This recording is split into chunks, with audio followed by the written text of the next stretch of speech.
Okay, पिछले class में molecular basis of inheritance में characterisation of chemical nature of transforming principles को देखा था, जो कि डीएनए था। आज की क्लास में हर्शी चेस का एक्सपेरिमेंट देखेंगे। उन्होंने प्रूव किया DNA as a genetic material को। हर्शी चेस एक्सपेरिमेंट, इन्होंने T2 phase bacteria T2 phase virus को लिया, बैक्टीरिया में इन्होंने इकोलाई बैक्टीरिया में इन्फेक्ट किया और फिर रेडियो एक्टिव आइसोटोप्स के थ्रू इन्होंने कंफर्म किया DNA as a genetic material. Experiment किसका देखेंगे? हर्शी एंड चेस का experiment. Hershey and Chase, Hershey and Chase experiment.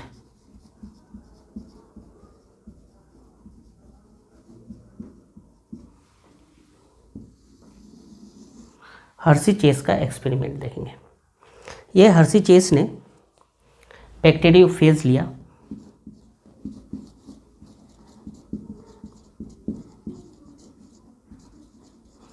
Bacteriophage में बैक्टीरियोफेज में T2 फेज बैक्टीरिया लिया। क्या लिया?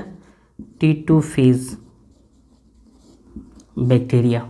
और ये बैक्टीरियोफेज T2 फेज है ना, T2 फेज वायरस को लिया। ये जो बैक्टीरियोफेज है T2 फेज, ये एक्चुअली क्या करता है? बैक्टीरिया को इन्फेक्ट करता है, बैक्टीरिया को मारता है। ये वायरस है। क्या है? Virus. Virus that infect can infect bacteria, that infect bacteria, that infect bacteria, जो बैक्टीरिया को इन्फेक्ट कर रहा है, ये होता है। ये बैक्टीरियोफेज क्या है? वायरस है। स्ट्रक्चर देखेंगे तो इस तरह से स्ट्रक्चर होता है।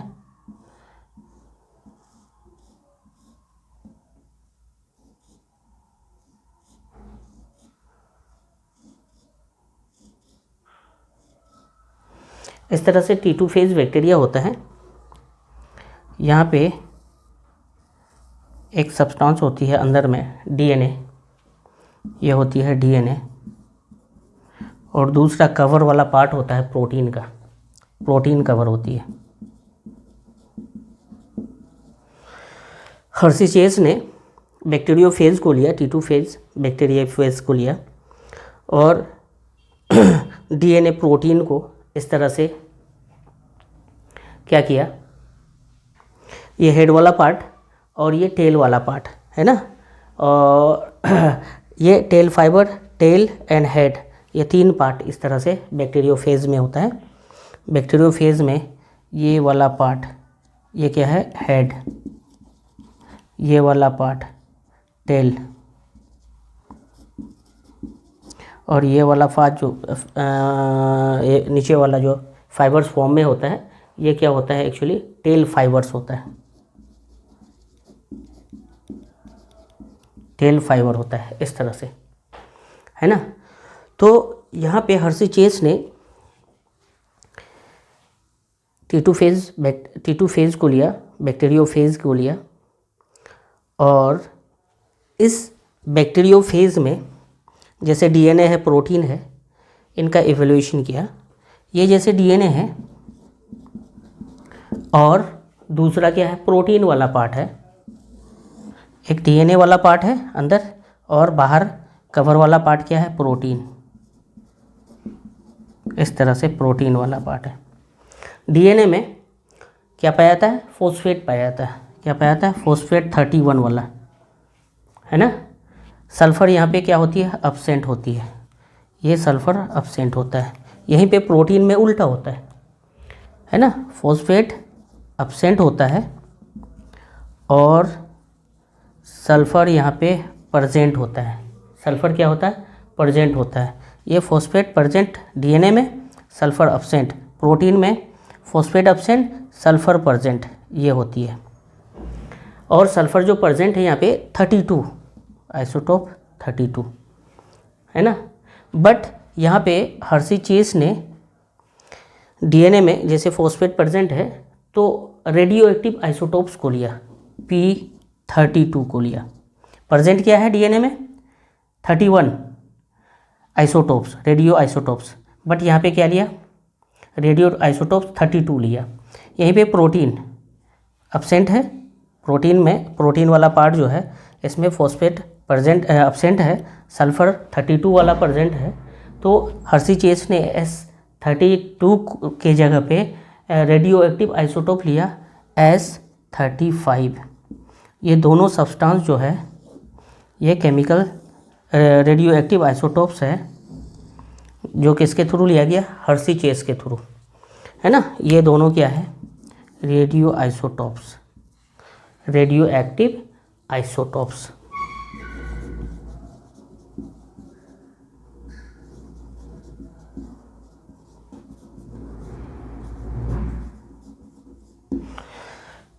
ठीक है, डीएनए में फॉस्फेट प्रेजेंट है 31 वाला, तो 32 रेडियो एक्टिव आइसोटोप लिया।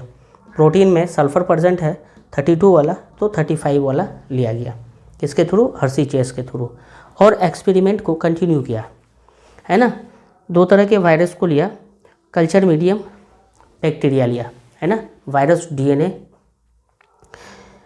या फिर जो है प्रोटीन वायरस के डीएनए या फिर प्रोटीन इकोलाई बैक्टीरिया को कैसे इन्फेक्ट करता है, चाहे तो डीएनए करेगा या फिर प्रोटीन करेगा, जो भी जेनेटिक मटेरियल्स होगा वो बैक्टीरिया को इन्फेक्ट करेगा। तो ये जो बैक्टीरियोफेज लिया, T2 बैक्टीरियोफेज,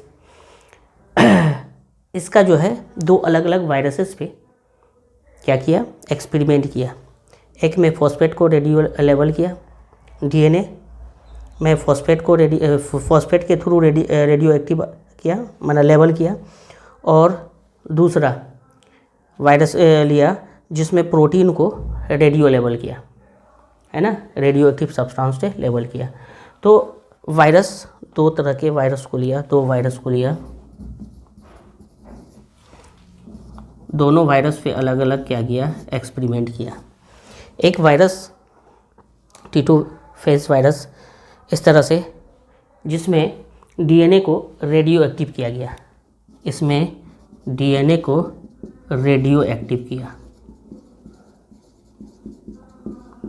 दूसरा जो वायरस लिया, यहाँ पे प्रोटीन को रेडियो एक्टिव किया।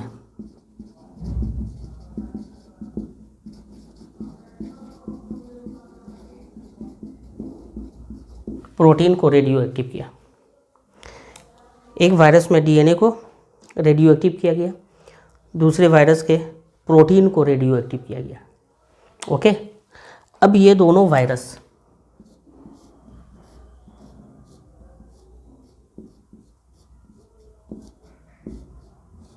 इकोलाई बैक्टीरिया को इन्फेक्ट करता है।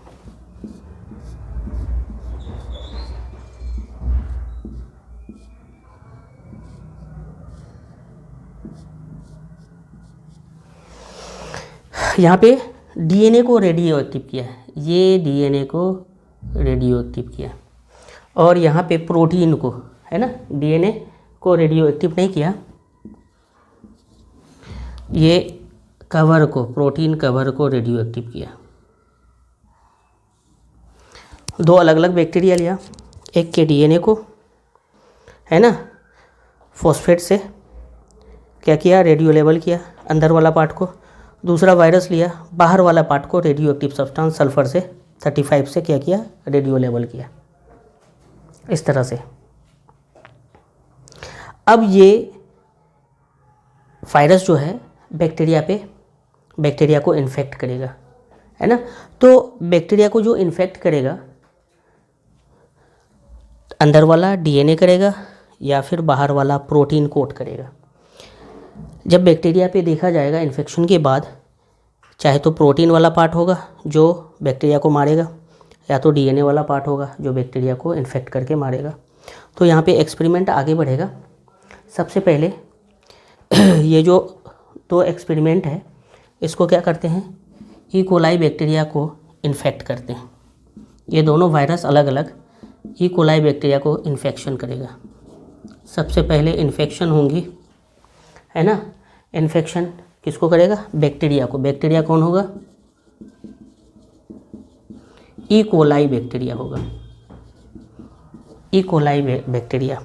कोलाई बैक्टीरिया को जैसे ही इन्फेक्ट करेंगे, है ना, तो कोलाई बैक्टीरिया में इधर अंदर वाला डीएनए या फिर बाहर वाला प्रोटीन उसके अंदर जाएगा, है ना। ओके, तो ये इन्फेक्शन हुआ। इन्फेक्शन के बाद इन्फेक्शन जो होगा तो दो अलग अलग टेस्ट ट्यूब में होगा। मैं ऊपर के नहीं, मैं साइड में लेता हूँ, ठीक है। इन्फेक्शन होगी, इस वायरस को इस तरह से टेस्ट ट्यूब में डालते हैं, दूसरे वायरस को भी टेस्ट ट्यूब में हम लोग ये करते हैं, है ना। इन्फेक्शन बैक्टीरिया को किया है, उस बैक्टीरिया को हम लोग यहाँ पे देखते हैं टेस्ट ट्यूब में।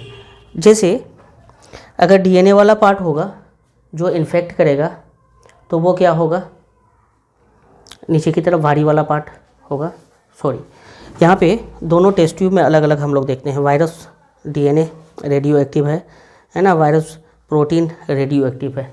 अब इन्फेक्शन के बाद इसको हम लोग क्या करते हैं, और दो प्रोसेस करते हैं इन्फेक्शन के बाद। इन्फेक्शन सबसे पहले करते हैं, फिर ब्लेंडिंग करते हैं, एजिटेशन, सेपरेशन, और फिर सेंट्रीफ्यूग करके प्रोटीन और डीएनए को अलग करते हैं, है ना। तो यहाँ पे इस तरह से फर्स्ट इन्फेक्शन, दूसरा क्या होता है ब्लेंडिंग, दूसरा यहीं पे मैं लिखता हूँ, दूसरा जो स्टेप्स होता है ब्लेंडिंग। ब्लेंडिंग कहने का मतलब ब्लेंडिंग, एजिटेशन, सेपरेशन, एजिटेशन करना, या फिर कह सकते हैं सेपरेशन करना, और तीसरा प्रोसेस करेंगे, फिर सेंट्रीफ्यूगेशन करते हैं।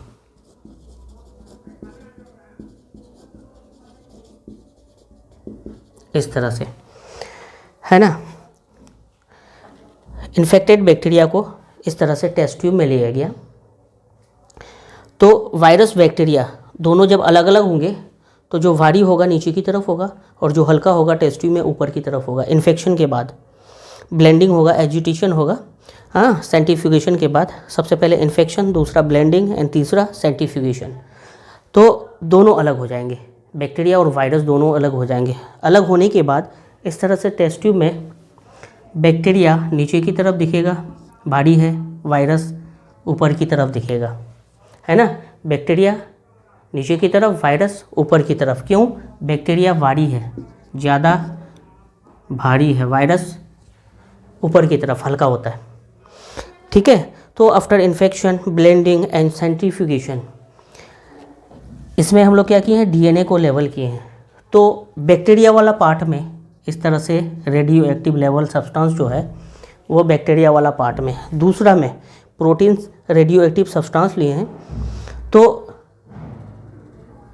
सेकंड वाला इसमें जो रेडियो एक्टिव सब्सटेंस है वो वायरस वाला पार्ट में, इस तरह से, ओके, वायरस में ही है। अब सोचो अगर डीएनए इन्फेक्शन के बाद डीएनए रेडियो एक्टिव किया है, डीएनए वायरस से बैक्टीरिया में अगर एजिटेट हो गया तो ये बैक्टीरिया में प्रेजेंट है। दैट मीन्स यहाँ से बैक्टीरियोफेज से बैक्टीरिया में ट्रांसफ़र क्या हुआ, रेडियो एक्टिव सब्सटेंस डीएनए। अब अगर दूसरा यहाँ पे प्रोटीन को लेवल किए हैं, है ना, तो यहाँ पे अगर प्रोटीन ट्रांसफॉर्मिंग प्रिंसिपल्स होता है या फिर जेनेटिक मटेरियल्स होता है तो बैक्टीरिया में आ जाता है, बट वायरस में ही है। दैट मीन्स ये ट्रांसफ़र नहीं हुआ बैक्टीरिया में, ये ट्रांसफ़र किया है वायरस, जो कि डीएनए को लेवल किए थे, अब वायरस में नहीं है, किस में है, बैक्टीरिया में है। वो समझ में आ रहा है। तो जो नीचे की तरफ भारी की वजह से बैठा होता है उसको बोलते हैं पैलेट। क्या बोलते हैं, रेडियो एक्टिव सब्सटेंस कहाँ पे है, पैलेट में है। और ये ऊपर वाला को बोलते हैं सुपरनाटेंट, है ना, जो हल्का होता है, सुपरनाटेंट, है ना। तो ये वायरस से बैक्टीरिया में क्या हुआ है, radio active substance DNA transfer हुआ है ना। ये वायरस से बैक्टीरिया में डीएनए ट्रांसफ़र, प्रोटीन का ट्रांसफ़र नहीं हुआ है। प्रोटीन को यहाँ लेवल किए थे सेकंड में, तो प्रोटीन अगर होता तो यहाँ आता है, लेकिन वो रेडियो एक्टिव सब्सटेंस बैक्टीरिया में नहीं आ रहा है। क्या आ रहा है, क्या आ रहा है, ये डीएनए आ रहा है। दैट मीन्स डीएनए क्या है, ये जेनेटिक मटेरियल्स है। Okay, confirm. ऊपर वाले को क्या बोलते हैं? सुपरनिटेंट, और नीचे वाले को पैलेट बोलते हैं। याद रखना है ये दोनों कंसेप्ट। ओके, इस एक्सपेरिमेंट के बाद हर्शी चेज ने कंफर्म किया डीएनए क्या है? DNA is a genetic material. DNA is a genetic material.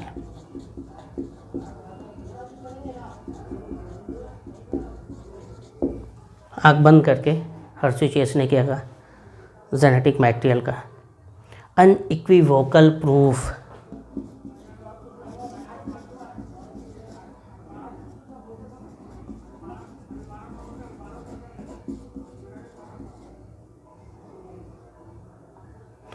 Unequivocal proof इससे मिल रहा है ना? कोई शक का है ही नहीं। जिसको हमने रेडियो एक्टिव सब्सटेंस लेवल किया, अब बैक्टीरियोफेज से पास हो गया बैक्टीरिया में, वायरस में है। बैक्टीरिया में वायरस डीएनए को ट्रांसफ़र कर रहा है बैक्टीरिया में। दैट मीन्स बैक्टीरिया में ये रेडियो एक्टिव सब्सटेंस आ गया। अनइक्विवोकल प्रूफ यहाँ से हर्शी चेज के एक्सपेरिमेंट से आ रहा है। This experiment is also called transduction experiment. लिख लो, दिस एक्सपेरिमेंट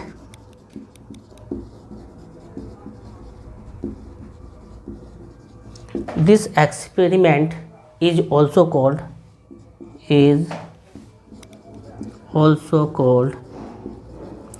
transduction experiment.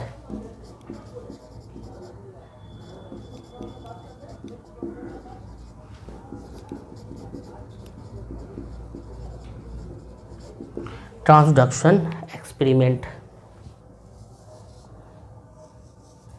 ओके, तो यहाँ है।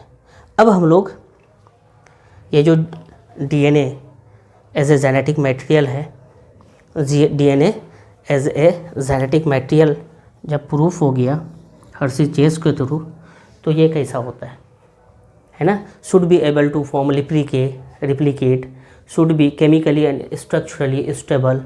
जो भी फीचर्स होता है, ये सारे फीचर्स को हम लोग यहाँ पे मेंशन करेंगे।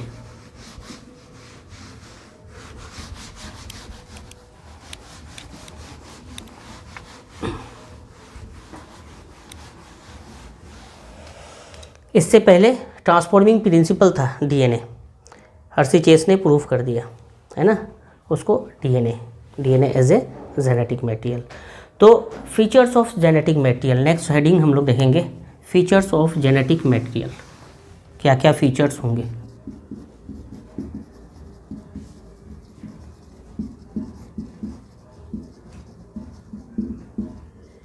जेनेटिक मटेरियल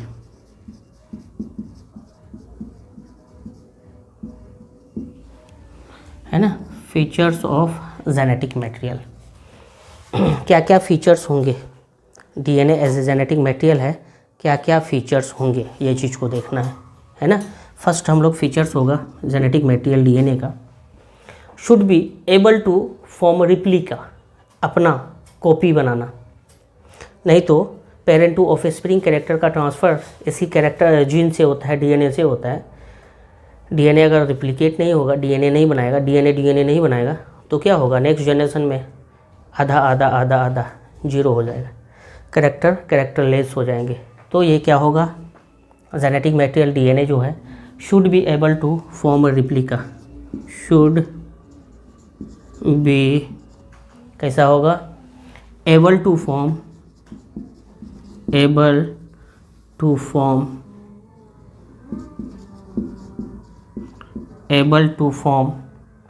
क्या होगा? रिप्लिकेट। दैट मीन्स ये जो डीएनए है, डीएनए बनाएगा, टोटीपोटेंट होगा, है ना। ये डीएनए है, ये नया 2 डीएनए बनाएगा इस तरह से। इसको बोलते हैं डीएनए रिप्लिकेशन। क्या बोलते हैं? DNA replication. तो ये कैरेक्टर डीएनए का होना चाहिए। दूसरा जो कैरेक्टर्स होगा, should be chemically and structurally stable, should be chemically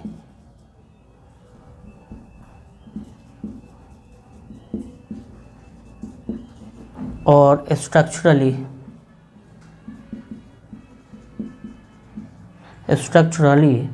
क्या होगा, स्टेबल, शुड बी केमिकली और स्ट्रक्चरली स्टेबल।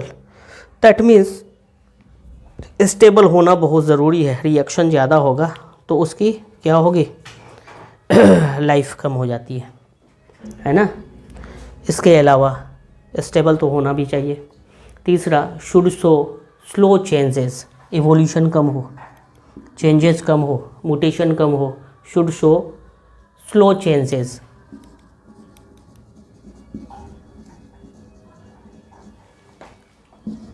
स्लो चेंजेस, जल्दी से म्यूटेट नहीं हो, म्यूटेशन नहीं हो, है ना। स्लो चेंज होगा तो इवोल्यूशन भी स्लो रेट से होगा। Should show slow changes, that means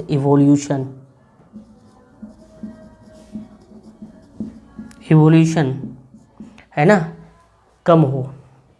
should be able to express itself, खुद को खुद से एक्सप्रेस करना। शुड बी एबल टू,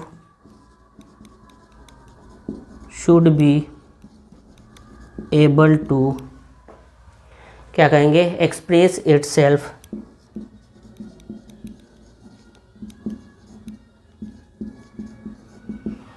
खुद को एक्सप्रेस करना, जिसको हम लोग बोलते हैं मेंडेलियन कैरेक्टर। ओके, क्या बोलते हैं, should be able to express itself, अपने को, है ना, एक्सप्रेस करना। ये कैरेक्टर्स किसका है, मेंडेलियन कैरेक्टर्स है। ये क्या है, मेंडेलियन कैरेक्टर्स।